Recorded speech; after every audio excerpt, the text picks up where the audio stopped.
Right, so you look at what's happening to the Filton hunger strikers, and you start to wonder how many people this government expects to collapse before it starts to admit that it knows what's going on. 7 activists on remand starving in its prisons, 2 already in hospital, families begging for updates, parliamentarians raising the alarm, doctors warning about organ failure, and the Justice Secretary David Lammy has claimed he's not heard of any of it. And it would almost be funny in that bleak British way if it weren't people's lives on the line, because when a government claims ignorance while its political prisoners waste away in real time, you're not looking at incompetence anymore. You're looking at a state hoping the public won't notice what it's prepared to let happen. Right, so you look at what's happening to the Filton 24 hunger strikers, and you realise very quickly that the government's not dealing with a criminal justice issue here. It's dealing with a political problem it doesn't want to name. And because it doesn't want to name it, it's letting 7 people waste away in its own prisons while ministers pretend not to know a thing about it.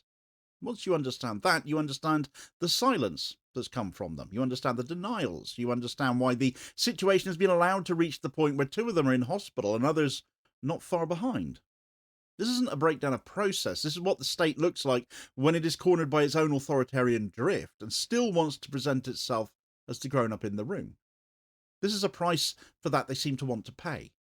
And you can see it clearly because none of these people have even been tried yet, of course. Yet they're starving inside a system that claims to value the rule of law.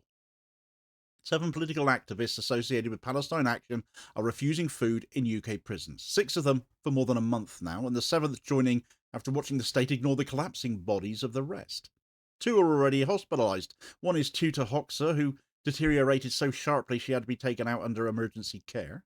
Another is Cameron Ahmed, who collapsed after weeks without food and ended up in hospital with dangerously low blood glucose. Those aren't symbolic gestures, they're the final stage of desperation. And they didn't get there overnight. They got there because inside those prisons, they've been subjected to conditions that read like a checklist of how you break political dissidents. Censored mail, delayed or withheld legal papers, obstructed family contact, erratic medical monitoring, punitive restrictions, long-term remand that has no normal justification attached to it. When hunger strikes get to the 30-day mark, you tend to see the same medical warning signs: fainting, arrhythmia, organ strain, hypothermia, mental fog. When doctors warn publicly about the risk of organ failure and irreversible damage, they're not speculating. They're describing the known path that starvation takes in a human body over time, and in this case when the state refuses to intervene. More than 100 medical professionals have already sounded the alarm. That should have been enough to trigger an urgent review inside the Ministry of Justice, but instead you get a Justice Secretary in David Lammy saying he's not heard about this, while being shown a letter literally addressed to him about it. So you can see the trick. If you don't acknowledge the crisis, you don't have to own your responsibility for it. And the thing is, these prisoners were on hunger strike for weeks before the government even pretended to look in their direction. Part of that is because the mainstream media hasn't touched this story in any meaningful way. And part of that is because the political class knows exactly what this situation exposes if they look at it directly. Because you're not talking about convicted people serving sentences here. You're not talking about dangerous offenders who've been proven in court to be a threat to anybody. You're talking about activists held on extended remand after being arrested under counter-terror powers and charged with ordinary offences that don't justify anything like this level of restriction. That's the mechanism that matters here. They were arrested in the shadow of national security policing, but not charged with national security crimes, which leaves them suspended in a space where the state can impose the harshest restrictions without having to justify them in court. That's how you create political prisoners while pretending your hands are clean. When you hold people in that space for long enough, when you censor their letters and block their books and deny their families normal contact, when you drag out their trial dates and refuse them bail and starve them of every legal right that they're supposed to have, well, eventually you leave them with nothing but their bodies as a form of protest. That is the hunger strike. It's not a stunt. It's not a strategy. It's the final protest to someone who's been silenced at every other level of the system, and they've got nothing else to try. And if the government pretends not to see it, that's when the state crosses the line from due process into cruelty. Because the moment you have prisoners collapsing and being taken to hospital, and the government still pretends it's never heard of them, you're not watching a failure of communication, you're watching a political decision. Now the government's line, or at least David Lammy's line, is that he didn't know anything about this, which is a bit like the captain of a ship saying he didn't know it was sinking while standing on the deck watching water pour through the floorboards. Families have contacted him. Supporters have contacted him. Lawyers have contacted his department. There's a parliamentary motion with his name on it. And even after being confronted in public with evidence, he repeats the same line. And this is where the contempt sets in, because the ignorance claim doesn't wash. It looks like avoidance. Because if he acknowledges the conditions inside the prisons, he has to explain why unconvicted people are being treated like political hostages. If he acknowledges the hunger strike, he has to explain why the state ignored the warning signs. And if he acknowledges the hospitalizations, he has to explain why urgent reforms weren't triggered weeks ago. So it's easier to pretend he knows nothing. Ignorance becomes government policy. And this is where the role of the political visitors matters, doesn't it? When Motin Ali, the Green Party deputy leader, came out of Bronzefield prison and said plainly that these are political prisoners, he said it because he saw the conditions with his own eyes. He saw the bodies wasting away. He saw the behaviour of the authorities, and he knew exactly what that adds up to. Zara Sultana made similar points after she visited Bronzefield days later. John MacDonald tabled that EDM with Lammy's name on it, calling for humane treatment and urgent intervention, but only 26 MPs at time of writing have actually signed it, which tells you everything about where Westminster's priorities are. Supporting human rights when it clashes with the political establishment's security posture is a step too far for most of them, even when people are starving in custody. And here's the thing, once elected representatives start using the phrase political prisoners, the government loses the shield it was relying on, because up until that point, it could pretend the Filton 24 were just ordinary defendants awaiting trial, that the hunger strike was an internal prison matter, that the hospitalizations were unfortunate but manageable. But when a visiting parliamentarian says the conditions resemble political repression, and when those conditions match every international marker of political imprisonment, prolonged remand, disproportionate restrictions, censorship, isolation, punitive treatment tied to activism, and other party leaders as well, it becomes very difficult for the government to maintain the picture that this is normal criminal justice, because it isn't. And everyone who has looked closely at it knows it isn't. So you tell the public what the government won't, don't you? These people are starving because the state has trapped them in a legal limbo where they can be punished without being convicted. They are starving because of their political activism, directed against a major weapons manufacturer whose products are used in Gaza. And that has put them in the crosshairs of a government desperate to show toughness on dissent. They are starving because the system has denied them the basic tools they need to defend themselves: timely communication, consistent access to legal documents, contact with their families. And the state's silence is not neutral either. It has consequences. Because starvation is not a static condition. It escalates. You get metabolic shutdown, muscle breakdown, cardiac strain, cognitive impairment. It's not something you can choose to ignore without becoming responsible for the outcome. And that outcome, if nothing changes, is sadly all too predictable. And I don't say that to be dramatic.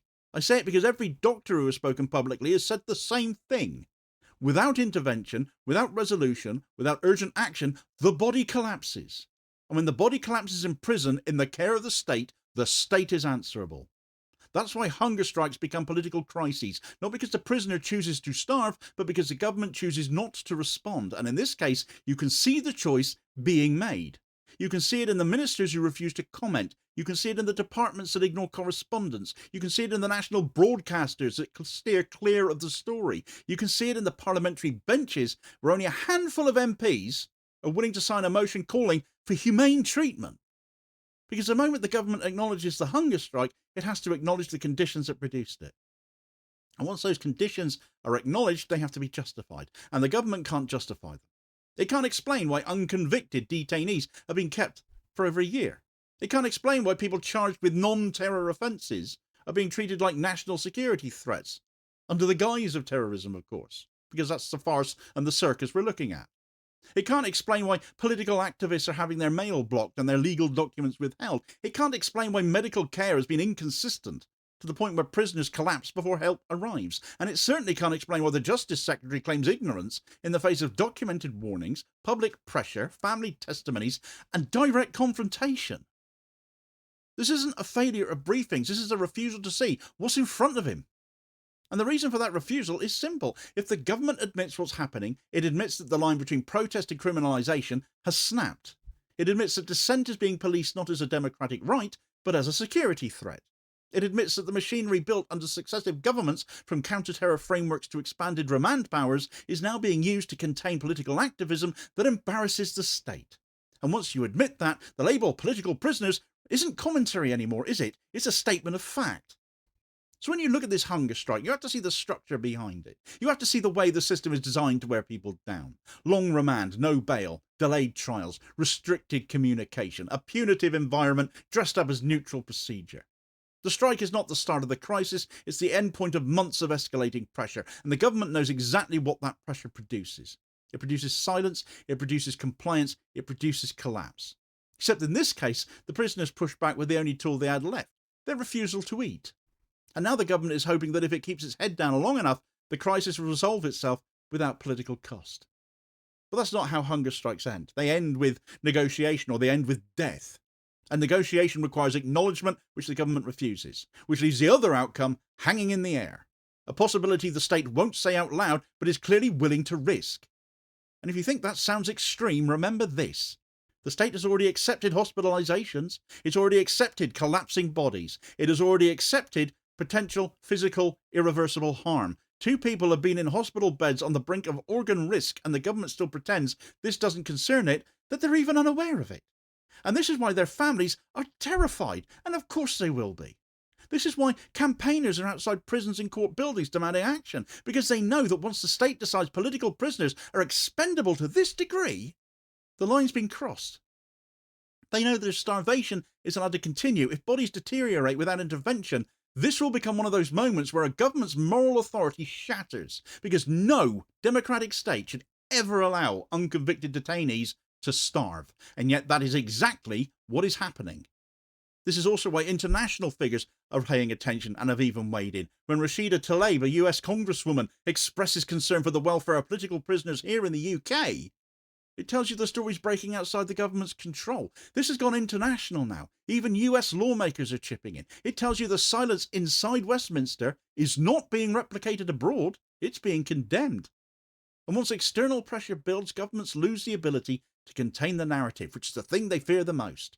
Not the hunger strike itself, but the story it tells. That the state is willing to let political dissidents die if that's what it takes to maintain their illusion of order. And this brings you to the core question in which case, doesn't it? The one the government hopes nobody will ask, but we're going to. How did it become acceptable in Britain for unconvicted political activists to starve in custody?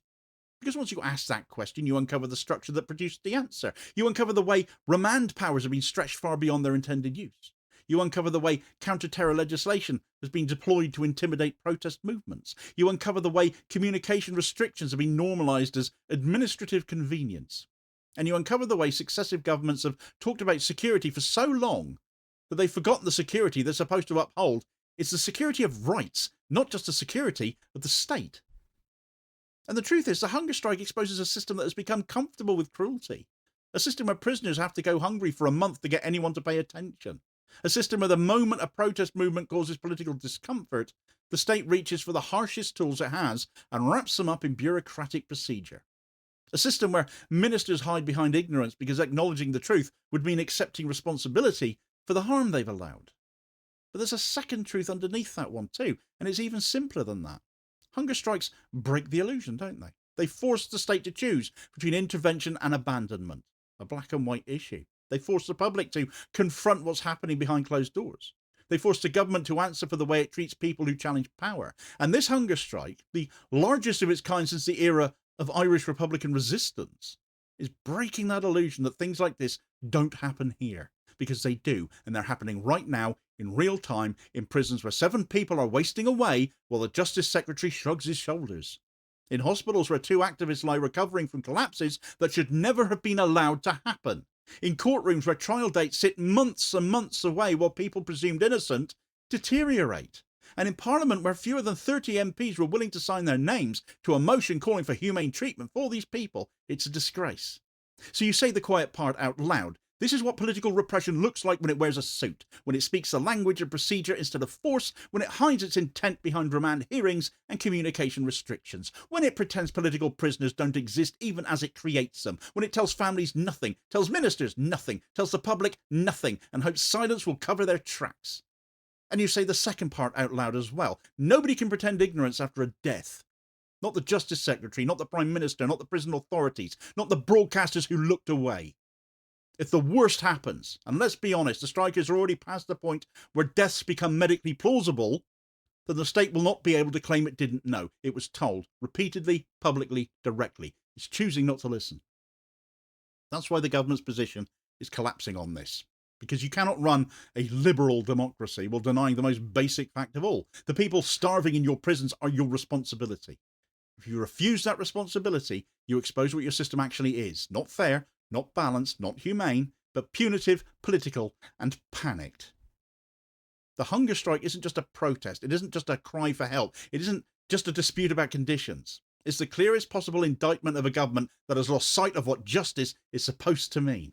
A government that's mistaken cruelty for strength. A government that's treated human beings as problems to be managed rather than rights to be upheld. A government that has the power to intervene, the information to intervene, the obligation to intervene, and still chooses to pretend it knows nothing. So you state it plainly, because plain language is the only thing that cuts through in moments like this. 7 political prisoners are wasting away on remand. 2 have already collapsed. A movement is sounding the alarm. Families are pleading not to lose their loved ones, and the government is looking the other way. If Britain allows someone to die in this situation, it will not be an accident. It will be a political decision, and no minister, no broadcaster, no official will be able to say they weren't warned. Because the warning is happening right now. Every hour their bodies grow weaker is an hour of government inaction. Every plea ignored is another step towards a crisis of legitimacy. Every day of silence proves that the system is not broken. It's working exactly the way those in power want it to. And that is the point where democracy stops being a principle and starts being nothing more than a slogan. If a government will not defend the rights of unconvicted political prisoners starving in its own custody, it has no moral authority left to speak about justice, not in court, not in parliament, not anywhere. Because justice isn't a word you just recite. It's the way you treat the people you hold power over, especially when nobody is watching. And now the whole country is literally watching. For more details that came out on this story during Mottin Ali's visit to Bronzefield Prison, please do check that story out here. Please do also hit like, share and subscribe if you haven't done so already, so as to ensure you don't miss out on all new daily content, as well as spreading the word and helping support the channel at the very same time, which is very much appreciated. Holding power to account for ordinary working class people. And I'll hopefully catch you on the next one. Cheers, folks.